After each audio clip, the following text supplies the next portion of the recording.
The midday heat pressed down on Eli's truck, turning the inside into an oven. He sat there, waiting, watching the quiet road through the dusty glass. He had driven out to this forested patch near the town's edge to clear some overgrowth and escape the city's constant noise. The chainsaw still rested on the truck's back gate. It had only been running for around 10 minutes when he caught a different sound, faint and urgent, something that did not fit. At first, he thought it was just the breeze slipping through the trees or maybe a bird call, but it came again, sharper this time, almost like a plea. Eli switched off the chainsaw. The forest turned still, except for that soft, broken noise. Curious, he stepped away from the vehicle, following the sound toward the tree line. That was when he noticed it, curled up in the middle of the dirt path, partly hidden under twigs and dust. A small animal. He assumed it was a kitten at first, but as he moved closer, his breath caught. This was not a pet. It was a wild lynx cub, maybe just a few weeks old. Its spotted coat was tangled with dirt, and its eyes were wide and frightened. The tiny creature shivered, its ribs clear beneath its thin frame, and it gave another weak cry, barely more than a breath. Eli crouched slowly, his chest tight with worry. How had a cub this young ended up here, all alone? One thing was certain, it would not make it much longer without someone stepping in. He scanned the nearby woods, searching for signs of the mother. Nothing. No shifting branches, no sound, just stillness. He reached out with care, his rough hands trembling a little as they touched the cub. It flinched but did not pull away, too weak to resist. "You are going to be all right," Eli said gently, lifting the cub with both hands. He walked back to his truck, holding the tiny animal like it was something delicate. On the passenger seat, he laid out an old flannel shirt and carefully set the cub on it. It let out a quiet whimper, then curled up, completely worn out. Eli started the truck and switched on the air conditioning, hoping to cool things down inside.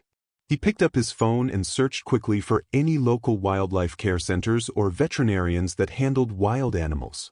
After a few calls, someone gave him the number of a person named Mr. Harris, who ran a legal rescue shelter just a few miles away.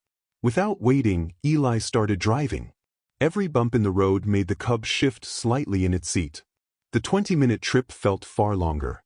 At one point, the cub made a soft growl but soon slipped back into a light, uneasy sleep. Eli kept one hand on the steering wheel and reached the other toward the seat, resting his fingers nearby as a way to comfort it. When he finally turned into the gravel driveway of the rescue shelter, he saw a simple wooden cabin, surrounded by tall wire fences and trees. A man with sun-weathered skin and gray-streaked hair walked out to greet him. "You must be Eli," the man said, offering a steady handshake. "I am Harris." Eli opened the passenger door and motioned toward the small bundle. "Found this little one alone in the woods. No sign of the mother." Harris's face softened. He leaned in and lifted the cub with experienced hands. "Poor guy is lucky you stopped," he said. "Most people would have just driven past." Eli watched as Harris gently cradled the lynx in his arms, speaking to it in a low voice. "Let's bring him inside and take a closer look." Inside the cabin, the air was cool. Fans hummed quietly, and a faint scent of disinfectant hung in the room. Harris set the cub on a padded table and began to examine it with care.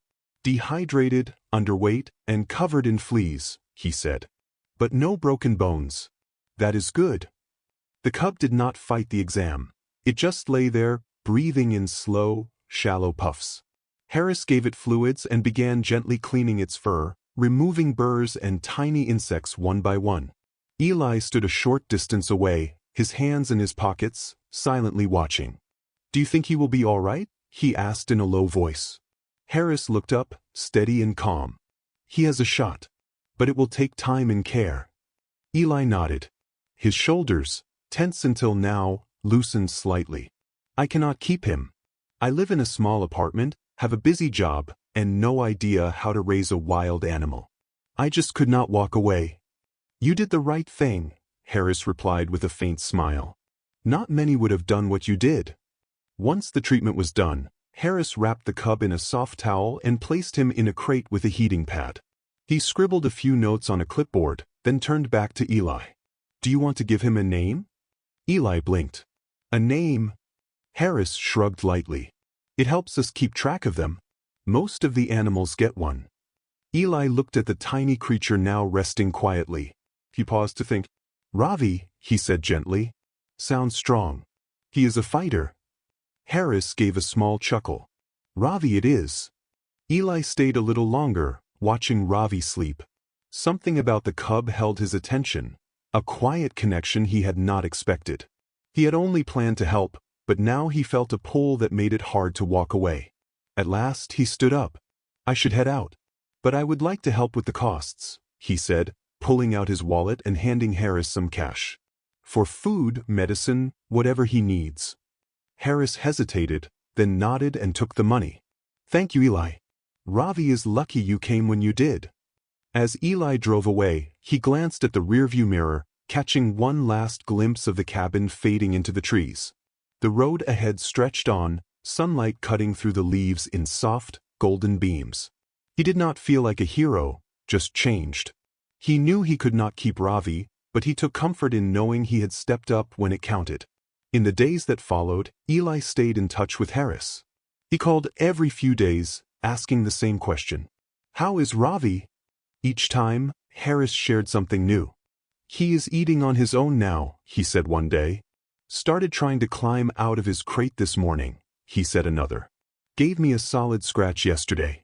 He is getting his strength back. Eli smiled each time he got an update. It felt good to know the cub was getting stronger, acting more like himself. He even visited once, bringing a small stuffed toy for Ravi. The cub sniffed it, then swatted it across the crate with his paw before stretching out in a quiet sprawl. That is his favorite now, Harris said with a chuckle.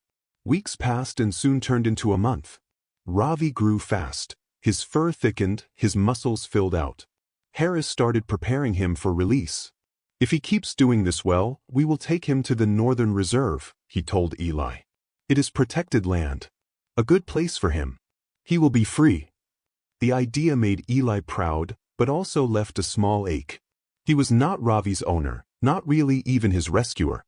But he had been there at the beginning, when the cub had no one else. That meant something. One cool morning, Harris called. We are moving him tomorrow, he said.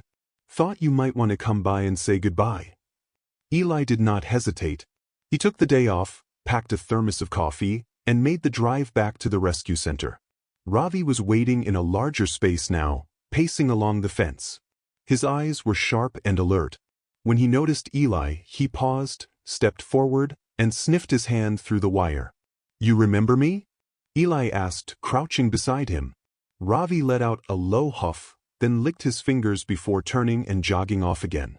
Eli smiled. Take care of yourself. Harris joined him, resting both hands on the fence. You gave him a chance, he said. Do not forget that. As Ravi was guided into the transport crate, Eli placed the toy inside with him. The bobcat grabbed it with his paws, curling around it the way he had when he was smaller. Eli turned away, his eyes starting to sting. The drive to the reserve took time, winding through wooded hills and narrow roads until they arrived at the protected area. Harris and a small crew opened the gate and gently set down the crate. Ravi stepped out slowly, paused, then ran into the trees without looking back. The forest swallowed him, the way wild places always do. Eli stood there a long while, listening to the leaves moving in the wind. He said nothing. He did not need to. As he walked back toward the truck, Harris placed a hand on his shoulder. Most people drive by, he said. Fewer take the next step. You did both. His voice was calm, full of something more than gratitude, maybe respect, or simply understanding that some choices matter more than they appear. Eli nodded. He was alone. I could not let that be how his story ended. His eyes stayed on the trees where Ravi had vanished. I kept thinking about how small he looked, how scared. It did not matter if he was a bobcat or a pet, wild or not, he needed someone. Harris gave a faint smile. Most people find reasons not to act. Uncertainty. But you listened. That is rare. They shook hands. A firm grip. Nothing more needed to be said. Eli climbed into his truck. The engine started with a low hum beneath him. He sat for a moment, both hands resting on the steering wheel, eyes focused on the trail ahead. His thoughts moved slowly, like the mist rising between the trees. As he drove back toward town, something settled in his chest. It was not sadness, not regret. Something quieter, something close to peace. The breeze came through the open window, rustling his shirt, carrying the scent of pine and soil. He did not need thanks. He did not need attention. Just the memory of that first faint cry. The feel of soft, shaking fur in his hands. And the simple truth that, for one small creature, he had made a difference. In a world that often keeps moving, one person stopped. He heard something small, and chose not to ignore it. And that choice meant everything.